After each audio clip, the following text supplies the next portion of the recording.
Olá novamente, amigos e amigas, Cirurgia do Trauma aqui com o João Ricardo, para falar de trauma de face. Trauma de face, lembra aí o Coringa?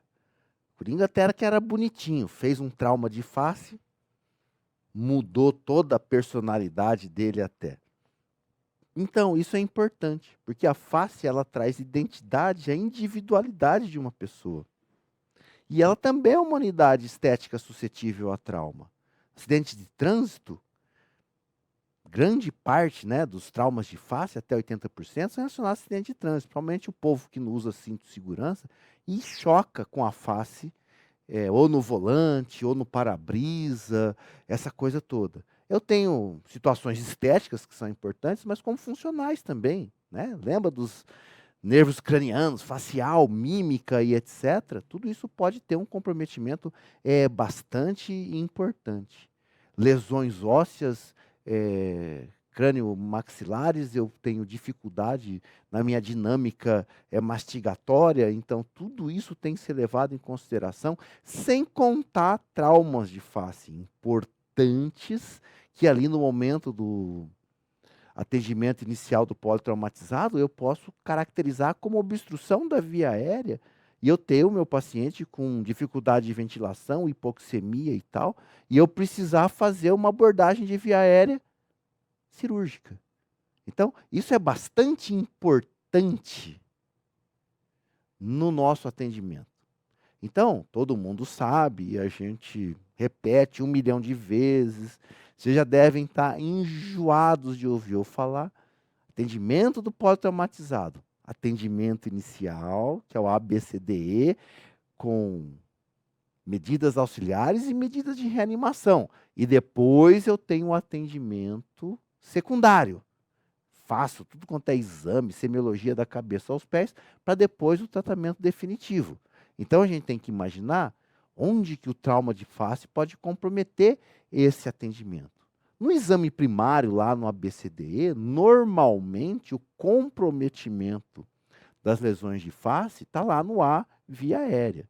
Não esquecer da coluna cervical, que precisa ser mobilizadinha, está lá bonitinho, e a gente tem que fazer a permeabilização da via aérea. E às vezes um trauma de face por sangramentos, por intrusões ósseas, às vezes uma lesão grave que eu não consigo nem abrir a boca para permeabilizar uma via aérea definitiva.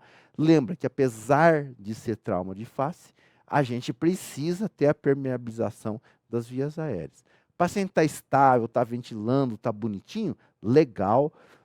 No exame secundário, nós vamos examinar a face. Aliás, mesmo sem ter uma lesão de face aparente, toda vez que a gente iniciar o exame secundário, lembra do exame secundário? Aquele que a gente faz com o paciente estável, ou depois que eu acabei o exame primário, começo lá com a história ampla, perguntando de A, de alergias, M de medicamento, P de passado, enfim, aquela coisa, eu começo palpando o crânio, fazendo o Glasgow e palpando a face. Órbita, zigomático, nariz, maxila, mas não é para tocar pianinho de leve, é para palpar realmente. Mandíbula com seus ângulos. Eu preciso fazer esse exame para eu verificar se eu tenho a possibilidade de alguma lesão. Os exames de imagem também eles são bastante importantes. Só que o exame de imagem é no atendimento já secundário. O paciente está estável hemodinamicamente, já estabilizou a sua parte ventilatória. Porque se eu tiver uma obstrução de via aérea por um trauma de face, eu não vou fazer raio-x nenhum. O que eu vou fazer? Permeabilização das vias aéreas. Não vou fazer raio-x de face nenhum. O raio-x de tórax e de pelve continua mesmo porque o paciente está politraumatizado e eles fazem parte do ABCDE. E lembra uma coisa, que é uma coisa importante para a gente falar. Na hora do trauma de face, tem o trauma nasal, tem o zigomático, tem o maxilar. Cada um tem uma incidência radiológica característica para isso. Putz, eu vou ter que decorar tudo isso na hora que eu estou atendendo, que eu tenho incidências de como, por exemplo, póstero anterior axial, tem o perfil axial, tem o submento vértice, que é muito importante para ver malar, que é a incisão de Hirtz, a incidência de Hirtz, antero-posterior da mandíbula, que é Towne, o peritâneo, o parieto cantial, que é de Waters, que é importante para ver disjunções craniofaciais e fraturas de maxila, panorâmica de mandíbula, qual que eu escolho? Normalmente o especialista vai te ajudar, que ele vai ser chamado para verificar isso, o cirurgião buco-maxilofacial, mas o que você tem que prestar atenção? Que essas incidências radiológicas não são com paciente com a coluninha cervical fixa. Muitas vezes eles devem fazer hiperextensão, flexão, rotação, para você verificar o melhor ossinho lá que você quer ver. Então, eu preciso já ter descartado uma lesão de coluna cervical. E então, essas incidências radiológicas características de cada lesão, elas são para o exame secundário. Esse é um conceito muito importante. A gente fala sempre, não tem raio-x de crânio no atendimento inicial do pós-traumatizado. Se for TCE moderado, TCE grave, é igual tomografia. TCE leve, lá os americanos gostam muito de fazer também tomografia para todo mundo. Aqui a gente já escolhe os pacientes do TCE leve que merecem tomografia, que são aqueles que perderam a memória, tiveram concussão, muita idade, usaram anticoagulante, aquela coisa toda. Mas raio-x de crânio não existe. Por quê? Raio-x de crânio é para verificar fraturas cranianas ou maxilofaciais já no exame secundário. Então, o póstero anterior axial, que é o PA, o perfil axial, que é o perfil, tem aquela Breton que vê o occipital, olha uma incisão de Hirtz para verificar o malar. Olha a posição, olha a hiperextensão do cervical para fazer uma incisão de Hirtz. Como é que eu vou fazer isso num paciente que eu tenho, estou ainda no atendimento inicial e não descartei a lesão cervical nele? Possível fazer isso, um crime fazer isso aí já no exame primário, porque senão eu leso a cervical. O panorâmica de mandíbula, bastante importante, legal para a gente ver as lesões ósseas mandibulares, muito bonito. Mas, e cada vez mais, a gente nem vai dar muita bola para essas incidências radiológicas características. Por quê? Claro que não é todo lugar que tem acesso, mas por quê? Porque a tomografia computadorizada, principalmente com a reconstrução tridimensional, tem dado imagens para a gente impressionantes do ponto de vista de qualidade. Olha a lesão frontal aqui, olha a lesão do zigomático aqui da órbita. Então você pode fazer reconstituições a partir de um corte coronal e um corte axial, e você vai verificar aí com exatidão a sua lesão. Para planejamento cirúrgico, isso é fundamental e é maravilhoso. O que é corte coronal? É aquele corte assim, né? Não parece o Darth Vader? Ouvi dizer que ele era coronel. Não parece o coronel Darth Vader? Então, aqui um corte coronal e aqui um corte axial, que aí a gente vê a parte craniana. Na hora que ele faz a reconstituição em 3D, nós temos aquelas belíssimas imagens.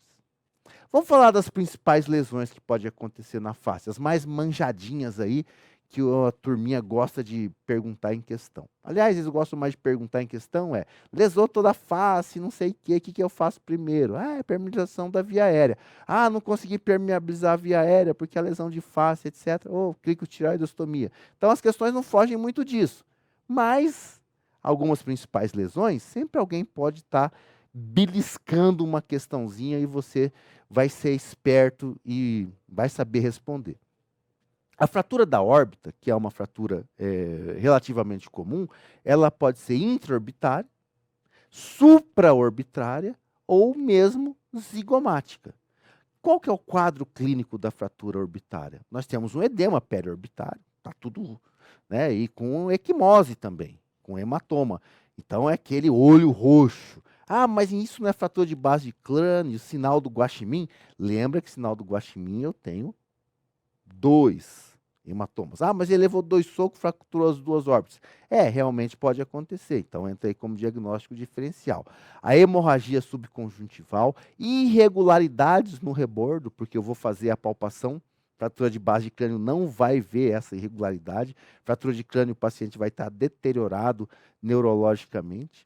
Obliquidade da fenda da palpebral, anestesia regional, comprometimento de nervos sensitivos e dificuldade também para abrir a boca, porque aqui a arcada zigomática pode estar comprometida com comprometimento aí do assoalho e às vezes até ângulo aqui da mandíbula, articulação, eu ter alguma possibilidade de algum acometimento. Então, essas são as comuns de fratura de órbita. Então, a fratura de órbita muitas vezes acompanha o malar. Olha aqui uma tomografia e reconstituição, ó, superior, interna e a fratura zigomática. Aqui já num pós-operatório, que ele fez aqui, ó, reconstrução, reconstrução, reconstrução. Bucomaxilofacial, junto com o neurocirurgião, já foram lá, colocaram as suas plaquinhas e fizeram a reconstrução e a fixação dessas fraturas. Normalmente, nós vamos dar o atendimento inicial a esses pacientes, cuidando do ABCD. Ele, no exame secundário, faz o exame e depois o tratamento definitivo nas mãos aí dos especialistas. Agora, lembra uma coisa. A fratura zigomática, que é a fratura do malar, normalmente não se costuma indicar uma cirurgia imediatamente ao trauma. Teve-se o trauma, tá a fratura do malar, eu já vou lá opero.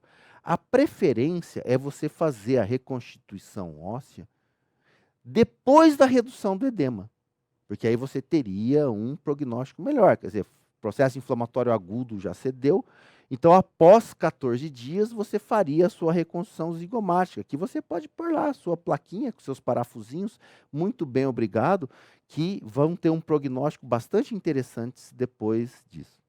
Agora, as fraturas intraorbitárias, a reconstrução do assoalho, como a gente vê aqui, a reconstrução do assoalho da órbita, elas não são necessárias de correção cirúrgica se as falhas foram menores que meio centímetro. Então, pequenos desníveis, pequenas falhas, elas são perfeitamente toleráveis, deixando para a reconstrução do assoalho orbitário quando a gente tiver uma falha acima de meio centímetro. E as fraturas do malar ou zigomático, a indicação cirúrgica, ela, para relembrar, ela deve ser feita após a redução do edema, ou seja, após 14 dias. Então, são grandes macetes importantes. A fratura nasal também é comum, aliás, o nariz é grande fonte de lesão de face, aliás, é a principal sede de lesão. A gente pode ter fratura de nariz até por traumas menores, nem é o que eu faço a brincadeira, não é politraumatizado, é monotraumatizado. Leva uma bolada no nariz, eu posso. Então, o que nós temos? Nós temos edema, às vezes crepitação, e essa lesão ela pode ser óssea e também cartilaginosa. Não tem grande emergência, grande problema a lesão nasal, mas tem uma pegadinha nas lesões nasais, que é o chamado hematoma septal. Esse hematoma septal é um hematoma, como o próprio nome está dizendo, lá do septo nasal, interno, ali na mucosa dele. Então, esse hematoma septal, na verdade, ele é uma urgência, porque a possibilidade dele evoluir com um abscesso, com uma infecção, é muito grande. Então, quando eu tenho um hematoma septal, é muito importante eu fazer a drenagem imediata. Diferente do tratamento da fratura nasal, que eu posso ser precoce, esperar até 14 dias, diminuir o edema, que nem lá do zigomático, ou eu posso fazer tardiamente. Tardiamente, na verdade, quando você tem uma lesão e ele teve uma deformidade cicatricial, aí a correção tardia vai ser para consertar a deformidade. O ideal numa fratura nasal é realmente ser imediata. Mas, se eu tenho hematoma septal com ou sem fratura, é importante, aí o cirurgião geral mesmo pode fazer, ou o otorrinolaringologista, eu preciso saber da indicação, porque não tem o otorrinolaringologista lá na sala de trauma, eu preciso informá-lo. Então, o hematoma septal merece uma drenagem precoce e o uso de antibióticos, porque a possibilidade dele fazer um abscesso é muito grande. Lembra disso. Pergunta-se pouco sobre trauma de face, mas hematoma septal quase sempre está lá no meio das perguntas. E a fratura nasal? né? Nós temos fratura de vários tipos, desde menores aqui até maiores na parte lateral, a fraturas cominutivas. Normalmente eles vão merecer uma lesão ali, uma redução lá com a sua pincinha, paciente anestesiado, nós não vamos ter grandes problemas, porque na maioria das vezes é estético, a não ser que tenha um hematoma septal que precise ser drenado rapidamente. As lesões de maxila são muito importantes. Elas são decorrentes de trauma de alto impacto. Quando eu tenho uma lesão de alto impacto com lesão de maxila, a possibilidade de ter uma lesão complexa, uma disjunção crâniofacial, não conseguir abrir a boca, sangramento, pedaço de dente, saliva, que vai obstruir a via aérea é muito grande. Então lembra, a prioridade é o item A via aérea com a proteção da coluna cervical. Mas, permeabilizado a via aérea, eu preciso ter uma ideia de como foi essa lesão maxilar. E a gente tem tipos de lesão maxilar. Transversal acima da arcada dentária, lateral aos ossos lacrimais até a superfície orbitária, ou a separação crânio-facial. Então, são os 3 tipos que têm nome, que é a classificação de Lefort. O Lefort 1 é aquela transversal por meio da maxila acima do ápice dos dentes. O Lefort 2 é a lesão piramidal, o próprio nome está dizendo, né? Ele é lateral aos ossos lacrimais, por intermédio do rebordo infraorbitário e o assoalho da órbita. E o Lefort 3 é a disjunção crânio-facial. Claro que o tratamento definitivo disso merece o cirurgião bucomaxilofacial, mas é um impacto de alta energia e a possibilidade de dano na via aérea ou de obstrução de via aérea é muito grande. Então, na hora do atendimento inicial do politraumatizado, a prioridade não vai ser reduzir a fratura e arrumar lá o crânio, a face dele. Vai ser o nosso ABCDE. Como?